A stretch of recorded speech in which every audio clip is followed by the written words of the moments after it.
369페이지 부동산 실권리자 명의등기에 관한 법률. 아직 민법에서는 민사특별법에서 안 했나요? 이거 부동산 실권리자 명의등기에 관한 법률. 앞으로 민법에서도 하겠죠. 민법에서도 반드시 한 문제 출제됩니다.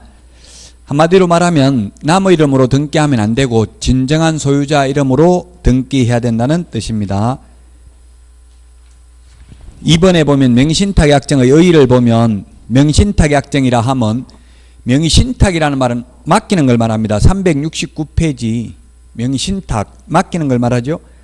명의를 남한테 맡기는 걸 명의신탁이라고 합니다. 이 명의신탁약정은 부동산만 해당됩니다. 동산은 해당되지 않고, 이때 부동산은 자동차, 선박 등 등기 등록이 가능한 것은 부동산에 해당된다는 판례가 있습니다. 그 다음에 소유권, 그 밖의 물권입니다. 물권, 채권이 아니고 물권만 명의신탁이 성립합니다. 물권을 보유한 자 또는 사실상 취득하거나 취득하려고 하는 자가 타인과의 사이에서 대내적으로는 실권리자가 부동산에 관한 물권을 보유하거나 보유하기로 하고 그에 관한 가등기를 포함한 등기는 다른 사람 명의로 하기로 하는 약정을 명의신탁이라고 합니다.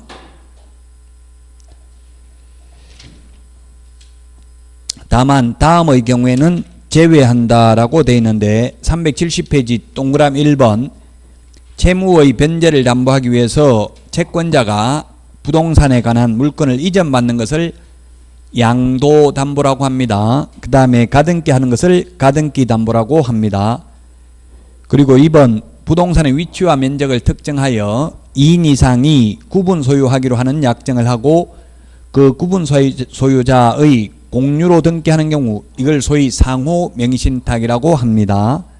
그 다음에 3번 신탁법에 의한 신탁등기, 이런 것들은 명의신탁이 아니라는 이야기입니다. 그러면 우리 실명법상 명의신탁은 대내적으로는 신탁자, 대외적으로는 수탁자가 소유자가 되기로 하는 약정이고요. 신탁법에 의한 신탁등기는 대내적이든 대외적이든 모두 수탁자가 소유자가 되기로 하는 약정입니다.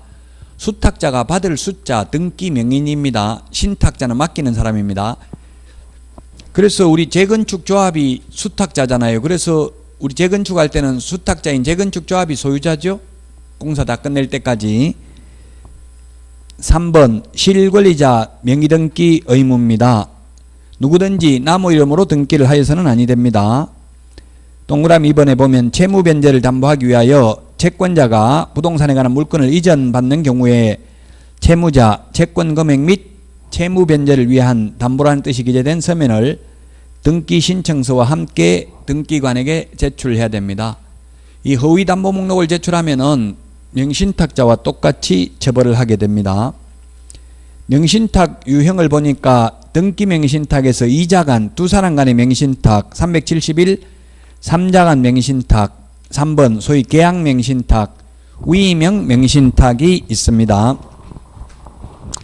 세 가지 중에서 2자 간 명의신탁은 시험에 잘 안 나옵니다. 2자 간 명의신탁, 두 사람 간의 명의신탁. 세 가지 유형을 보겠습니다. 2자 간 명의신탁은 보면은 신탁자가 있고요. 그 다음에 수탁자가 있는데, 수탁자가 받을 등기 명의를 받은 사람입니다. 이 두 사람 간에 명의신탁 약정을 맺었다면 이 명의신탁 약정은 무효입니다. 그로 인한 물권 변동 효력, 등기도 역시 무효입니다. 등기의 효력도 무효입니다. 그러나 이러한 무효를 가지고 선악을 불문하고 제3자에게는 대항할 수 없습니다. 악의 제3자라고 하면 이 두 사람 간의 관계를 알고 취득해도 유효합니다. 수탁자가 수탁부동산을 임의로 처분하면 형법상 횡령죄의 죄책이 성립합니다. 왜냐하면 만약에 이게 갑, 을, 병이라고 하면 갑의 부동산을 을이 처분했기 때문에 갑에 대해서 횡령죄가 성립합니다. 명의신탁자는 5년 이하의 징역이나 2억 원 이하의 벌금에 처하고 수탁자는 3년 이하의 징역이나 1억 원 이하의 벌금에 처합니다. 제3자는 선악을 불문하고 유효하게 소유권을 취득합니다.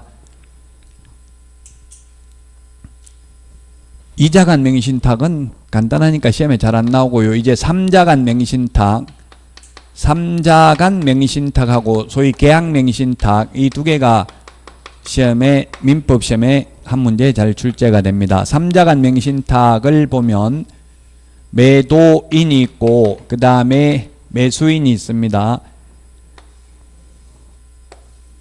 매수인. 그럼 매수인은 매매대금 돈을 지급하고 매도인은 등기를 넘겨주면 되는데 그렇게 안 하고 매수인하고 수탁자와 명의신탁약정을 맺었습니다. 명의신탁약정을 맺었으면 이 명의신탁약정은 무효입니다. 효력이 없고 그로 인한 물권 변동 효력도 등기도 무효입니다. 등기도 무효이다. 그러나 이러한 무효를 가지고 선악을 불문하고 제3자에게는 대항할 수 없다. 악의의 제3자라 하더라도 제3자는 유효하게 소유권을 취득합니다. 그러면 이 매수인이 신탁자가 되겠죠. 수탁자와의 관계에서는 매도인과의 관계에서는 매수인이 되고 이 신탁자와 수탁자 간의 명의신탁약정 무효이기 때문에 명의신탁약정 해지에 의한 소유권 이전 등기 청구는 불가능합니다. 해지는 적법하게 성립된 계약의 장래의 효력을 소멸시키는 게 해지인데 이건 아예 처음부터 무효니까 해지할 수는 없다고요. 그러나 합의를 해서 등기를 넘겨줬다면 이 등기는 유효하고요. 만약 등기를 안 넘겨주면은 무효인 등기 말소 청구를 해야 되고요. 매도인이 안 하면 매수인이 매도인을 대위해서 말소 청구해서 매매계약에 의해서 매매계약은 유효합니다. 이 매매계약에 의해서 신탁자 명의로 소유권 이전 등기를 격려하는 때에 이 신탁자가 즉 매수인이 소유권을 취득하게 됩니다. 수탁자가 수탁부동산을 임의로 처분하면 형법상 횡령죄의 제책이 종전에는 성립한다라고 되어 있었는데 2015년 5월 19일부로 대법원 판례가 변경되어서 지금은 횡령죄가 성립하지 않는다입니다. 성립하지 않는 이유가 지금 말하는 대법원 판례는 이 소유자가 누굽니까? 갑을병이 있으면 가령 갑을병정이 있으면 소유자는 병명의로 등기되어 있어도 소유자는 갑이죠. 지금 현재 등기가 무효니까 아직 을이 소유자가 되려면 등기가 넘어가야 된다고요. 법률 행위로 인한 물권 변동 효력은 등기하여야 한다. 그래서 소유자도 아닌 사람이 횡령죄를 주장할 수는 없다는 이야기입니다. 타인 재산을 보관한 자가 그 타인 재산을 임의로 처분하면 횡령죄거든요. 그래서 을에게는 횡령죄가 성립하지 않는다. 을 소유가 아니기 때문에 어쨌든 지금 횡령죄가 성립하는 것은 이자간 명의신탁밖에 없습니다. 나머지는 전부 횡령죄가 성립하지 않습니다.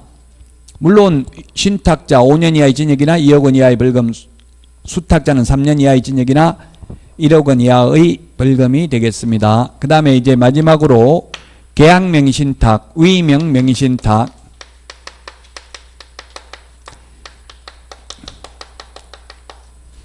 매도인이 있습니다. 매도인이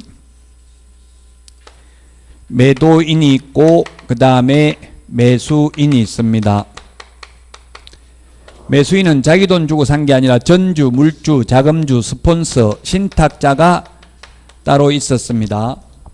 그래서 이게 그 도곡동 땅, 내곡동 땅, MB 추남 이게 사회적 문제가 됐던 게 이런 굳이 분류하자면 이 계약 명의신탁입니다. 도곡동 땅이 어떻게 수사 결과가 발표됐냐 하면은 MB 추남하고 형님이 20억 주고 샀어요. 이걸 20억 주고 사가지고 포스코에 200억에 팔았고요. 지금 거기는 포스코 더샵이라고 주상복합 건물이 있어요. 지금 거기 매봉역 3번 출구 앞에 가면은 그래서 제3자가 있는데 수사 결과는 이게 MB 천암 땅 돈은 아닌 게 확실하다. 누군가 명의신탁을 했다. 그러나 그가 누군지는 알 수 없다. 이렇게 수사 결과가 발표됐어요. 그래서 기자들이 그걸 왜 모르냐 수사해 봤으면 이렇게 하니까 검찰총장이 옛날에 세종대왕이 가신 지 600년이 넘었는데 어디로 가는지 내가 어떻게 하냐 이렇게 답했어요. 그 말은 현금으로만 주고받았기 때문에 누가한테 받았는지 알 수가 없다는 게 결과였어요. 그래서 누군가가 이렇게 명신탁을 해주는데 이 명신탁 약정은 무효입니다. 그로 인한 물권 변동 효력도 내곡동 땅은 또 뭐였어요? 아들이 샀잖아요. 내곡동 땅을 아들 명의로. 그러니까 아버지인 MB가 뭐라고 했냐면은 내가 사면은 주변 땅값 올라갈까봐 아들 명의로 해두었다. 스스로 고백을 한 거예요. 그러니까 시민단체에서 부동산 실권리자 명의등기에 관한 법률 위반으로 고발했거든요. 그러니까 아들이 조사받으면서 아버지한테 받은 게 아니고 큰아버지한테 현금으로 받았다. 그리고 엄마가 대출 받았다. 이렇게 주장했어요. 그 통장으로 안 하고 왜 현금으로 받았냐 하니까 이자는 줬냐 하니까 예, 오늘 주고 왔다. 이렇게 이야기했어요. 그러니까 무혐의 처분 받았어요. 자, 어쨌든 이런 게 명신탁인데 이 두 사람만 비밀을 지키면 밝혀내기가 어렵죠. 두 사람만 말 안 하고 있으면. 그리고 명의신탁 약정 무효고 그로 인한 물권 변동도 원래는 무효인데 다만 계약 일방 당사자가 수탁자가 되고 이 사람이 수탁자입니다. 상대방 당사자가 명신탁 약정이 있다는 사실을 알지 못하는 경우 이게 바로 알지 못하는 게 선의입니다. 매도인이 선의인 경우에 유효합니다. 매도인이 악이면 알고 있으면 무효입니다. 물권 변동 원래는 무효라고 했잖아요. 근데 여기서 계약 명의신탁에서만 유효합니다. 제3자는 선악을 불문하고 유효합니다. 물론 이 수탁자가 수탁부동산을 임의로 처분하더라도 형법상 횡령죄의 죄책은 성립하지 않습니다. 명신탁 약정 해지에 의한 소유권 이전 등기는 불가능하고요. 다만 부당이득 반환 청구를 할 수 있습니다. 이 부당이득금을 얼마로 보아야 하는가? 매수자금 금원을 부당이득하였다고 봄이 상당하다. 부동산 자체를 부당이득하였다고 봄이 상당하다. 자, 20억에 사가지고 200억에 팔았다. 그러면 얼마 돌려받을 수 있냐고요? 매수자금 금원은 20억. 실판 매각대금은 200억이니까 부동산 매각대금 다 돌려달라. 얼마 돌려달라 할 수 있다. 부당이득은 1995년 7월 1일 이 법이 시행되는데 이 법 시행 후에 명신탁 약정이 이루어졌다면 매수자금 금원만 부당이득하였다고 봄이 상당하고 이 실명법 제정 전에 이미 명의신탁 약정이 이루어져 있었다면 부동산 자체를 부당이득하였다고 봄이 상당하다는 게 판례입니다. 법 시행 전이냐 후냐에 따라 달라진다는 이야기입니다. 전부 다 제3자 다 유효하다고 했는데 세 가지 모두 다 제3자가 유효한데 다만 제3자가 수탁자의 배임 행위에 적극 가담하면 무효가 됩니다. 배임이라는 것은 임무를 배반하는 게 배임이죠. 배임 행위에 적극 가담하면 무효가 됩니다. 민법 103조 반사의 질서적 행위에 해당되어서 이 반사의 질서적 행위에 해당되어서 무효가 되었을 때는 이 매수자금 금원은 민법 746조 불법 원인급여에 의해 해당됩니다. 그래서 돌려받을 수 있다 없다?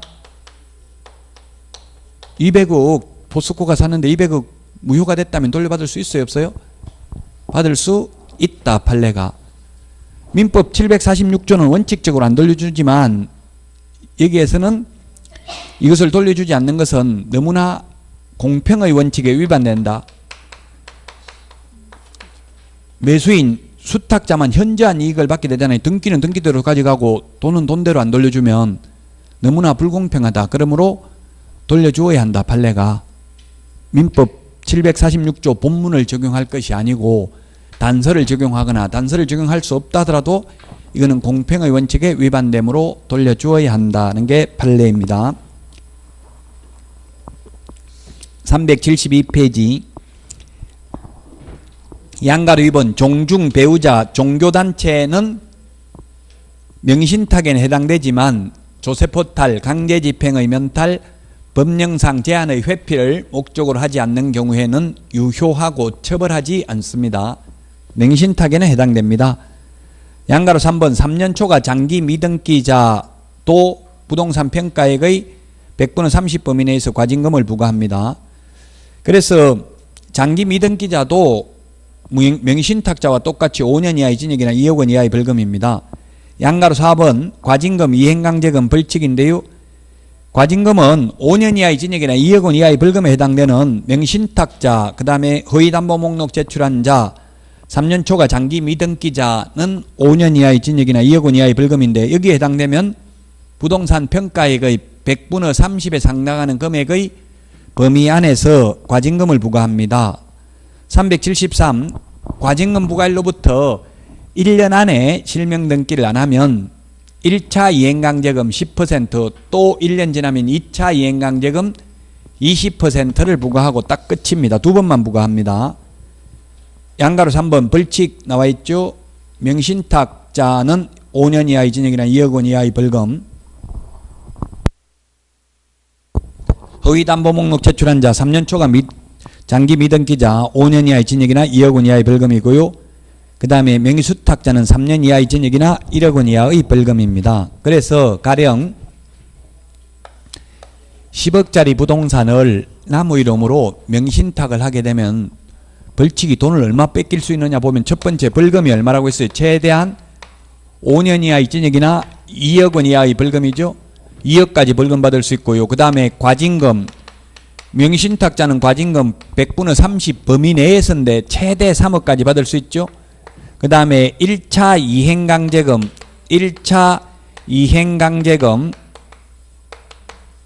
1차 이행강제금 얼마까지 받을 수 있어요? 10%라고 했으니까 1억, 그리고 또 1년 지나면 2차 이행강제금 2억 해서 총 8억까지 뺏길 수 있고요. 여기에다가 명의수탁자가 또 뭐예요? 1억이잖아요. 1억. 3년 이하의 징역에 1억 원 이하의 벌금. 명의수탁자 1억 하면은 9억을 뺏길 수도 있다는 이야기예요. 나무 이름을 등기하지 말라는 이야기죠. 보통 우리가 벌칙은 1년에 1,000만 원, 3년에 3,000만 원 이렇게 했잖아요. 그러면 5년이면 5천만 원 해야 되잖아요. 근데 5천만 원이 아니고 2억이라는 말은 이 탈세를 방지하기 위해서 탈세 등을 하려고 이렇게 하는 사람에게는 이제 벌금으로 응징을 하겠다는 이야기에 돈으로 징역 보내는 것보다는. 여기까지 부동산 실권리자 명의등기에 관한 법률을 봤고요. 374페이지 법정지상권이 있는데 법정지상권은 5가지가 있습니다. 이거는 민법에 나오고 우리 중개실무에는 거의 안 나오니까 민법 305조, 민법 366조, 가등기 담보 등에 관한 법률 제10조, 임목에 관한 법률 6조, 관습법상 법정지상권이 있는데 우리 시험에는 철봉과 같은 단순한 구조물은 관습법상 법정지상권도 성립하지 않는다. 이 정도만 출제됐어요. 민법에서 하니까 요건 생략하고요. 377페이지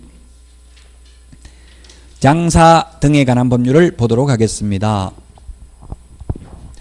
분묘기지권하고 장사 등에 관한 법률하고 가장 큰 차이점이 설치하면 안 되는 장소, 그 다음에 설치 기간, 면적, 이 세 가지가 가장 큰 차이가 납니다. 장사 등에 관한 법률과 분묘기지권, 장사 등에 관한 법률하고 분묘기지권하고 차이점입니다.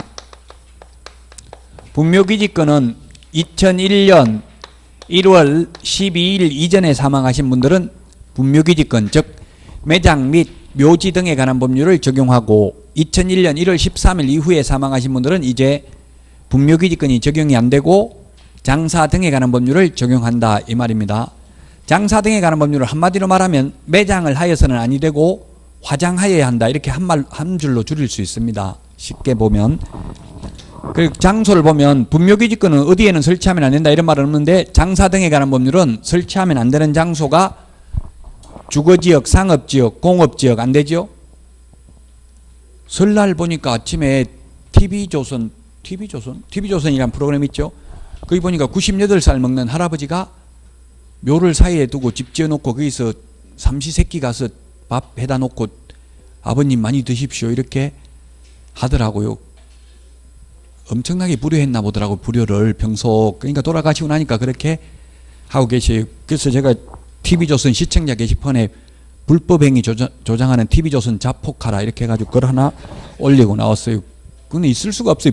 주거지역이면은 묘를 설치할 수 없고 묘가 있는 그 산 위에다가 지어놨더라고 집을. 그러면 뭐 건축법 위반이라 멀리 위반해도 분명히 위반한 거죠. 근데 그걸 뭐 효도하는 것처럼 해가지고 텔레비전에 계속 일요일 아침부터 나오고 일요일이 아니고 설날 아침부터 나오고 있더라고요.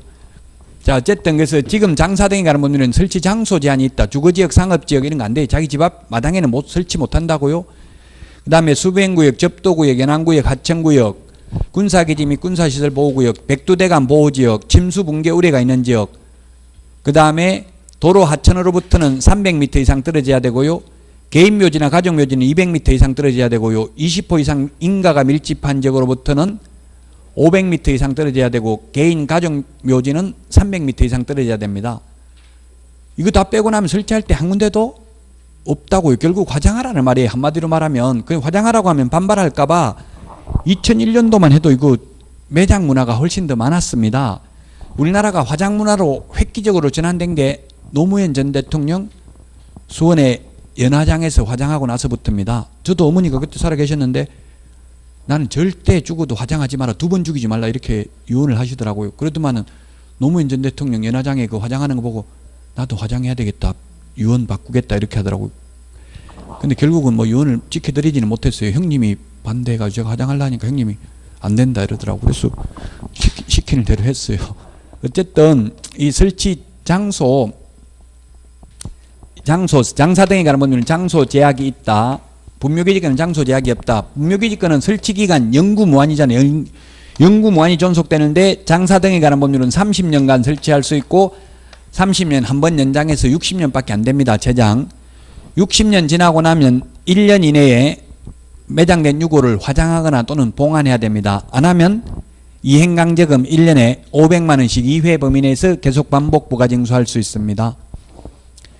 분묘기지권은 봉분 뒤에 사성이 조성되어 있다 하여 이 사성까지 분묘기지권이 효력이 미칠 수도 있고 안 미칠 수도 있고 딱 면적을 정확하게 30제곱미터다 40제곱미터다 이렇게 제한하지 않습니다. 사회통념상 판단합니다. 그런데 장사 등에 관한 법률에서는 개인묘지는 30제곱미터, 가족묘지는 100제곱미터, 가족묘지 안에 들어가는 분묘 1개의 점유면적은 10제곱미터, 합장은 15제곱미터 이런 식으로 면적 제한이 있습니다. 이 세 가지가 차이 나니까 차이 나는 점을 주의해서 보시면 되겠습니다. 377페이지 용어의 정의를 보면 4번에 개장은 옮기는 걸 개장이라고 합니다. 6번 분묘는 시신이나 유골을 매장하는 시설을 말합니다. 시체라고 되어 있는데 시신으로 바뀌었습니다. 뭐 시체나 시신이나 같은 말인데 지금은 시신으로 바뀌었습니다.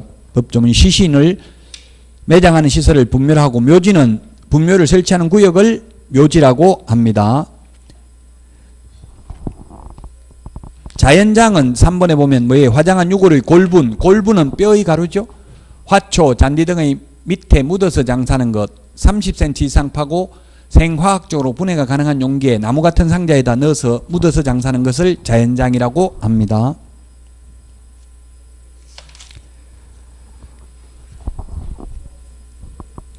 (378페이지입니다) 동그라미 2번 위에서 6번째 줄 동그라미 2번 보니까 개인 묘지를 설치한 자는 사후 30일 이내 신고합니다. 근데 동그라미 3번 가족, 종중, 문중, 법인 묘지는 미리 허가받아야 됩니다. 양가로 2번 분묘 등의 점유 면적입니다. 공설묘지, 가족묘지, 종중, 문중, 법인묘지 안에 분묘 1기의 점유 면적은 10제곱미터, 합장은 15제곱미터입니다. 합장이 15제곱미터인데 합장은 20제곱미터 X 출제됐습니다. 개인묘지는 30제곱미터를 초과해서는 아니 된다. 그 밑에 378페이지 표가 나와 있는데 매장 신고는 사후 30일 이내다. 그 다음에 개인묘지는 사후 30일 이내 신고인데 가족묘지 등은 미리 허가받아야 된다. 379페이지 분묘 1기의 점유 면적은 개인 묘지는 하나밖에 없기 때문에 묘지나 분묘나 모두 30제곱미터 이하입니다. 가족 묘지는 100제곱미터 이하인데 가족 묘지 안에 들어가는 분묘 1기의 점유 면적은 10제곱미터, 합장은 15제곱미터입니다. 그 다음에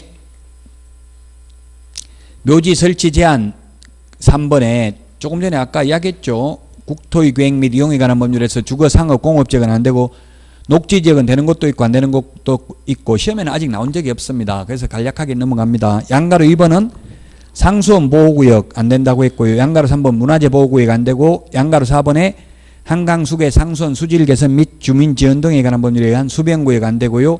그 다음에 수질보전 특별대책지역 이런데 안 되고요. 그 다음에 380페이지 주거지역, 상업지역, 공업지역 안 된다고 했고요. 도로법에 의한 접도구역 안 된다고 했고요. 하천구역 안 된다고 했죠. 농업진흥지역 안 됩니다. 경지정지된 논에는 안 된다고요. 그 다음에 8번에 요존구규림 안 됩니다. 산림, 유전자원 보호림, 특별산림보호구역, 보안림, 채종림 안 됩니다. 그 다음에 9번에 보면 백두대간 보호지역, 백두대간 보호지역이 설악산부터 지리산까지입니다. 사방지, 산사태 방지하기 위한 지역, 그 다음에 군사기지 및 군사시설보호법에 따른 군사기지 및 군사시설 보호구역 안 되고요. 12번 침수붕괴 우려에 있는 지역 안 됩니다. 이거 다 빼면 할 데 없죠? 앞에 말했던 거 아직 설치하면 안 되는 지역은 출제된 적은 없습니다.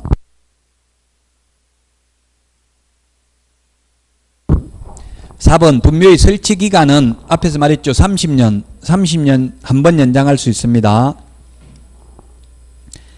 381페이지 설치 기간이 종료된 분묘의 처리 기간 처리 1년 이내에 매장 또는 매장된 시신을 화장하거나 또는 봉안해야 된다. 1년 안에 안 하면 이행강제금 부과한다고 했습니다.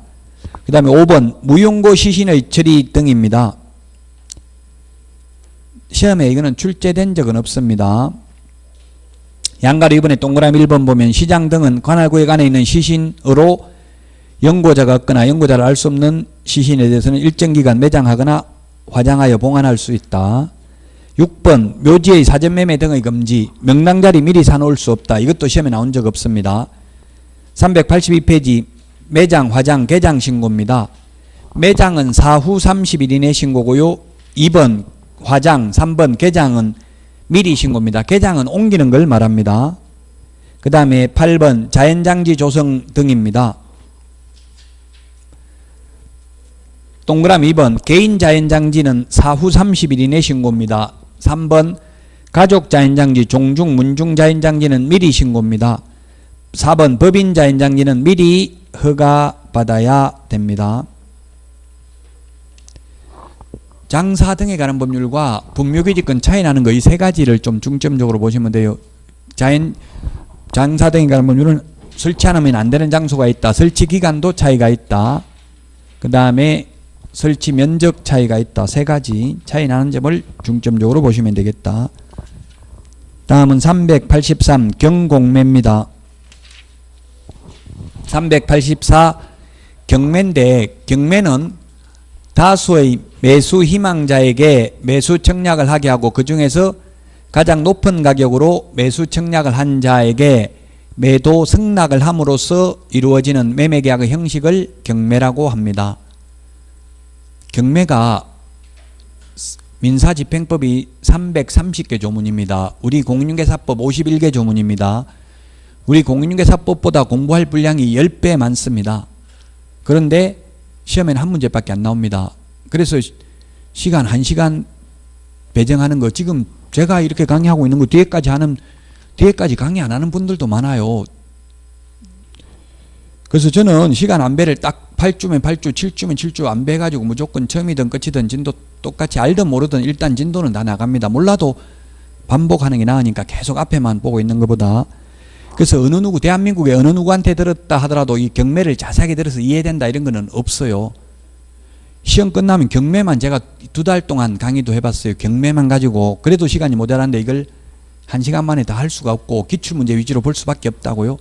그냥 부족하더라도 경매 부분은 이해 안 되더라도 왜냐하면 경매는 민법, 민사소송법, 민사집행법 이런 걸 여러 가지를 알아야 되는 경우도 있어요. 기출문제 위주로 보시면 됩니다. 그럼 강제경매가 있고 임의경매가 있는데 돈 받기가 뭐가 쉬울까요? 강제로 하는 게 강제경매, 임의로 하는 게 임의경매인데 채권자 입장에서 보면 뭐가 돈 받기 쉽겠어요? 임의경매입니다. 강제로 하는데 우리나라는 자력구제가 인정되지 않습니다. 국가 공권력만이 강제력을 행사할 수 있고요. 개인은 강제력 행사할 수 없어요. 세입자 안 나간다고 그냥 내쫓고 그냥 강제로 끌어낼 수는 없어요. 그래서 강제로 경매하는 거는 하려면은 반드시 뭐가 있어야 되냐면 집행권원이 있어야 돼요. 집행권원. 이 집행권원이 대표적인 게 성소 판결문, 화해조서, 청구일락조서, 조정조서, 지급명령서 이런 집행권한이 있어야 되고요. 임의경매는 담보물건이 있으면 됩니다. 그래서 대표적으로 임차권은 강제경매해야 되고 전세권은 임의경매할 수 있습니다. 그래서 전세권이 임차권보다 좋은 거는 딱 두 가지밖에 없어요. 바로 이 임의경매 신청권과 전전세권만 있고요. 나머지 경매 넘어가면 배당받는 거는 전세권을 설정했던 확정일자 받았던 오히려 확정일자 받은 임차인이 더 유리해요. 배당받는 데는. 왜냐하면 확정일자 임차인은 토지 매각 대금에 대해서도 우선 면제를 받는데 전세권 설정 등기를 건물에만 하면 건물 매각 대금에 대해서만 우선 면제 받아요.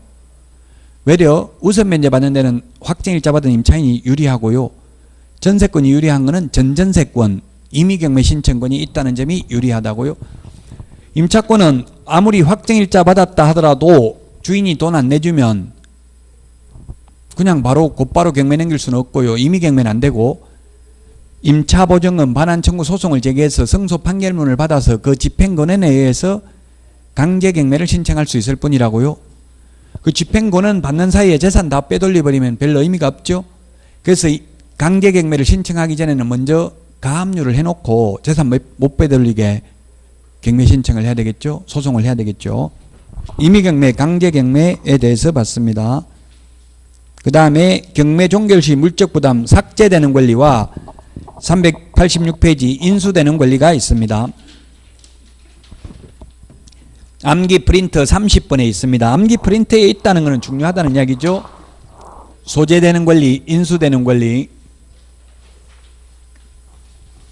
권리 분석이 중요합니다. 경매에서는.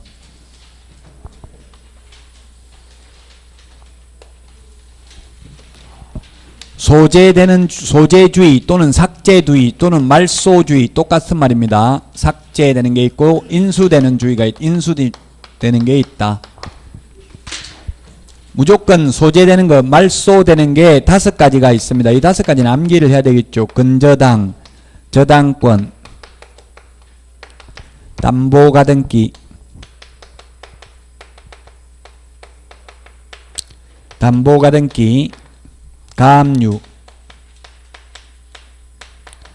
가압류, 압류가 있다. 압류. 이 5개는 무조건 말소된다. 만약에 등기부에 이러한 권리가 전혀 없다면 경매 신청 기입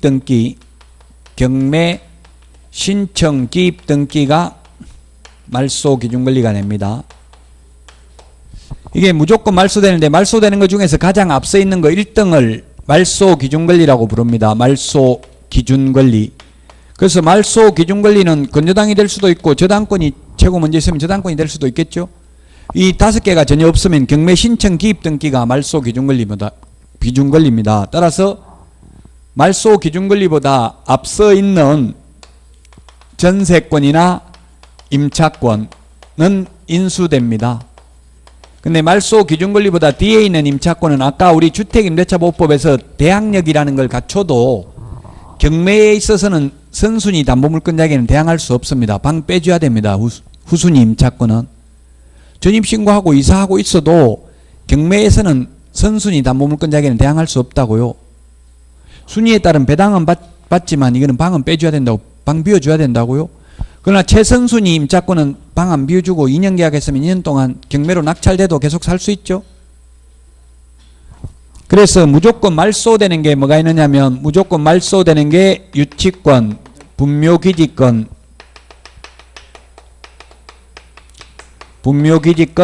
법정지상권이 있습니다. 예고등기도 있는데 지금 예고등기는 등기법에서 삭제됐기 때문에 시험에 나올 확률이 좀 희박합니다. 그러나 등기법에서 삭제되기 전에 종전규정에 의해서 예고등기가 돼 있으면 인수는 됩니다. 예고등기라는 건 경고적 효력인데 지금 없어졌죠. 등기법에서.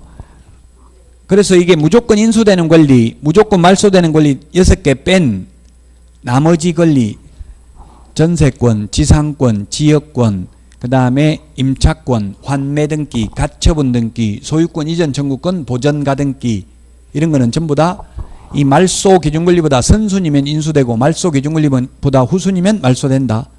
선순위라 하더라도 전세권은 배당 요구하면 무조건 말소됩니다. 왜? 배당 요구하면 무조건 다 받으니까 돈 다 받았으면 말소해야 되겠죠? 근데 임차권은 배당 요구했다고 무조건 말소되는 건 아닙니다. 왜냐하면 임차권은 확정일자를 안 받았다면 최선순위라도 배당을 다 못 받을 수도 있죠. 전액을 다 받을 때까지 대항력을 주장할 수 있습니다. 그래서 사법고시가 지금은 없어졌지만 사법고시가 옛날에 있을 때 이런 게 출제됐습니다. 보증금이 1억입니다. 근데 최선순위 임차인이라고요? 보증금이 1억인데 배당을 실제 배당을 6천만 원 받았습니다. 근데 적법하게 배당을 받았더라면 7천만 원까지 받을 수 있었습니다.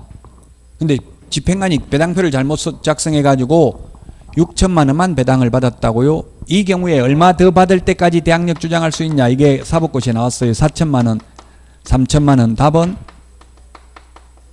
전액을 받을 때까지 대항력을 주장할 수 있다. 그래서 답은 3천만 원입니다. 그럼 6천만 원밖에 안 받았는데 1천만 원 손해본 것은 후순위 권리자를 상대로 부당이득 반환 청구 소송을 제기하여 돌려받는 것은 변론으로 하고 매수인에게는 적법하게 배당받았을 금액을 뺀 나머지 금액을 받을 때까지만 대항력을 주장할 수 있다. 이런 게 시험에 출제됐습니다.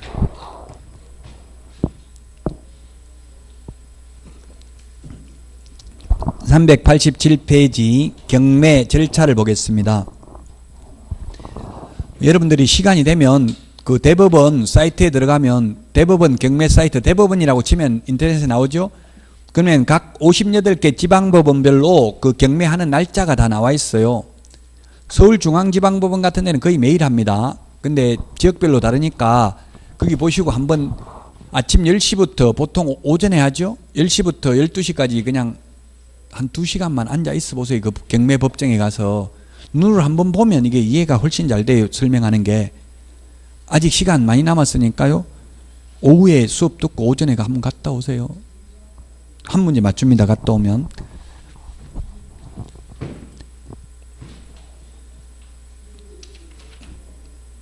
갔다 오면 한 문제 맞추는데 그 경매 절차가 388페이지에 있는데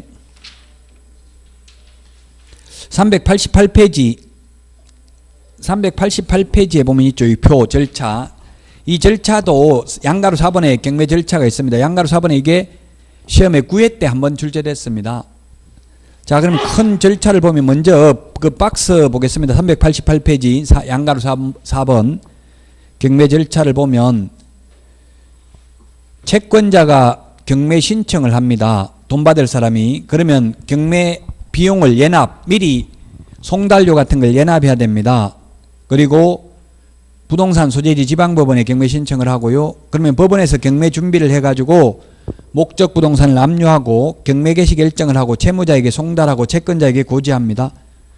채무자에게 송달을 하면 즉 빚쟁이한테 송달한다고 당신 집 경매 넘어간다 이제 빚 안 갚으면 그러면 돈 있는 사람은 웬만하면 갚아요. 돈 없으면 뭐 경매 넘어가도 갚을 수가 없죠. 그 다음에 법원이 경매 개시 결정을 합니다. 그리고 나서 경매 개시 결정을 하고 나면 공공기관에 대한 채권 통지 che고합니다. 즉 세무서에 세금 받을 거 있으면 교부 청구하라고 알려줍니다. 우리 일반 개인은 배당 요구라고 하고 세금은 교부 청구라고 합니다. 그 다음에 집행관으로 하여금 부동산 현황 조사를 하도록 명령하고요. 그 다음에 감정평가사로 하여금 평가하도록 해서 최저 매각 가격을 정합니다. 그리고 매각 물건 명세서를 작성합니다. 그리고 입찰 공고를 하는데 입찰 공고는 최초 입찰 기일은 공고일로부터 14일 후로 정한다. 오늘 입찰 공고 내가지고 내일 경매한다 해버리면 권리분석하고 현장 답사 같은 걸 할 시간이 없죠. 그래서 2주 정도는 여유를 줘야 됩니다. 그리고 법원 게시판 최초 경매 기일 공고는 그 요지를 신문에 공고한다고 했는데 이 신문에 공고하는 게 이게 제가 볼 때는 이게 적폐예요. 적폐. 아무 필요가 없는데 신문에 공고하면은 한 거의 반 페이지 한 페이지 공고 나온 거 봤죠? 그 광고비가 2천만 원이래요. 신문에 공고 내는 게. 그 광고비 누가 내는 거예요? 채권자가 내요? 채무자가 내요? 누구 돈을 내는 거예요? 사실상? 채권자가 미리 예납은 하는데 나중에 그걸 최고 먼저 배당을 받거든요. 그럼 결국 채무자 돈 가지고 내는 거나 마찬가지잖아요. 아무 필요가 없거든요. 그 신문 공고 보고 입찰한 사람 한 명도 없어요. 그 내는 이유가 2천만 원 광고비 내면 1,000만 원을 다시 리베이트로 돌려받아요. 그 리베이트 안 주면 다시는 그 신문사에 광고 안 내요. 그래가지고 옛날에 그 조사해도 옛날에는 같은 법원이니까 거의 법조인들이 처벌을 안 했었어요. 그 한번 조사를 하고 이렇게 문제가 되다 보니까 이제 혼자서 다 먹으면 문제되니까 그냥 부수 해식비로 쓰더라고요. 그런 것 때문에 경매 넘어가 버리면 채무자는 망할 수밖에 없어요. 연차이자에 녹아나고 이런 거 비용 다 빼고 나면 받을 게 하나도 없죠. 원래 배당 다 해주고 남으면 채무자한테 돌려줘야 되잖아요. 근데 돌려받는 경우가 거의 없어요. 이것저것 뭐 다 빼고 경매하는 동안 1년 걸리니까 연체이자 다 빼버리면 1년 동안 남는 거 하나도 없어요. 그 경매 넘어가면 망한다 이렇게 돼 있잖아요. 속설이. 물건 자료 열람입니다. 민사과에 가면 입찰기일 7일 일주일 전부터 물건 자료를 열람할 수 있고요. 그리고 나서 현장 답사를 해야 된다는 법이 있는 게 아니에요. 현장 답사는 해도 되고 안 해도 되죠. 근데 현장 답사를 해봐야 안전하게 이제 된다는 뜻이지 이게 꼭 현장 답사를 해야 된다고 법에 나와 있는 건 아니라고요. 현장에 가가지고 이걸 현장에 가면 뭐 하냐면 중개사무소 가서 물어봐요. 이거 얼마 시세 얼마 하냐. 저도 부동산 하니까 이렇게 무슨 아파트 801호 얼마냐 이렇게 물어 시세. 그래서 제가 경매 낙찰 받을 겁니까? 이러니까 깜짝 놀라면서 어떻게 알았는데요 하더라고. 낙찰 받으면 우리한테 내놓으세요. 제가 팔아드리는데 해드릴게요. 이러니까 하더라고요. 아니 보통 시세를 물으면 어느 아파트 시세 그냥 묻지 801호 시세 묻는 사람은 없잖아요. 그럼 특정해서 몇 호 이렇게 하면 그걸 낙찰 받으려고 하는 거예요. 아니면 그냥 그 아파트 얼마 정도 합니까? 보통 이렇게 묻지 특정해가지고 몇 층이 얼마냐 이렇게는 잘 안 묻거든요. 그 시세 물어봐야 돼. 부동산에 다니면서 한 세 군데 부동산 가서 시세 물어보면 이거 1억이라고 세 군데 다 합해가지고 나누기 3 하면 그 시세잖아요. 그러면 경매를 내가 1억에 낙찰 받으면 이거 얼마 벌 수 있겠구나 이걸 알고 입찰표에다 금액을 써내야지 무조건 1등만 하면 망해요. 무조건 높게 써내면 망한다고. 잘못하면 시세보다 비쌀 수도 있어요. 그 현장 답사는 해봐야 돼요. 법에 해보라는 말은 없지만 그 현장 답사를 하고 나서 이제 경매 실시 매각기일 날 제가 지금 법원에 가보라고 하는 거는 이거 매각기일 날 이제 매각하는 방법 여기서부터 나오는 거예요. 매각기일 날 가가지고 최고가 매수신고인을 결정한다. 1등을 뽑는다고요. 만약에 2등이 있으면 차순위 매수신고인을 뽑고요. 보증금은 최저 매각가격의 10%입니다. 1등 한 사람이 2명 이상이면 1등 한 사람들끼리 추가 입찰을 실시합니다. 그래도 또 똑같이 써내면 그때는 추첨을 합니다. 근데 우리 경매는 완전 자유 경쟁 매매가 아닙니다. 제한 경쟁 매매입니다. 최저 매각 가격 이상 써내는 사람 중에서 1등을 뽑습니다. 그래서 최저 매각 가격 이상 써낸 사람이 최저 매각 가격이 1억이라고 되어 있는데 1억 이상 써내는 사람이 없으면 유찰됐다고 해요. 유찰되면 그 표에 보면 세매각을 합니다. 세매각. 다시 매각을 하면 이제 가격을 또 전차 매각 가격에서 20% 또는 30% 가격을 깎아줍니다. 1억에서 유찰되면 그 다음에는 8천만 원. 서울, 경기는 8천만 원. 대전은 몇 프로 깎아줘요? 유찰되면 몇 프로 깎아주는지 몰라요? 강원도 같은 데는 30% 깎아주더라고. 지역별로 달라요. 인천도 아마 30%인 것 같아요. 뭐 20%냐 30%냐 그거는 시험에는 안 나와요. 법에는 뭐냐면 상당한 금액을 저감한다 이렇게 돼 있어요. 상당한 금액. 상당한지 여부는 그 법원마다 다 다릅니다. 법관 재량입니다. 그 보통 20% 또는 30%를 깎아줍니다. 389페이지 1등을 뽑고 나면 그 다음에 매각 허부 결정을 합니다. 허가 결정, 불허가 결정을 하는데 일주일 안에 허가 결정을 받으면 1등 한 사람을 최고가 매수신고인이라고 부르고요. 매각 허가 결정을 받으면 그때는 매수인이라고 부르고요. 그리고 매각 대금을 완납하고 나면 그때는 소유자라고 불러요. 경매 절차가 진행됨에 따라서 부르는 이름이 달라진다. 그 대금 납부하면 소유자고요. 대금 납부를 안 하면 재매각을 합니다. 재매각은 가격 깎아주지 않습니다. 그리고 대금 납부하면 이제 소유권 이전 등기 촉탁을 하기 때문에 직접 등기소 갈 필요 없고요. 그리고 나면 이제 인도, 명도를 받게 됩니다. 그리고 돈 내고 나면 그 돈 가지고 배당도 해주게 됩니다. 지금 경매의 계략적 절차를 말씀드렸어요. 이게 이해 안 된다고 잘 처음은. 그러니까 법원에 가서 직접 한번 보면 이해가 잘 돼요.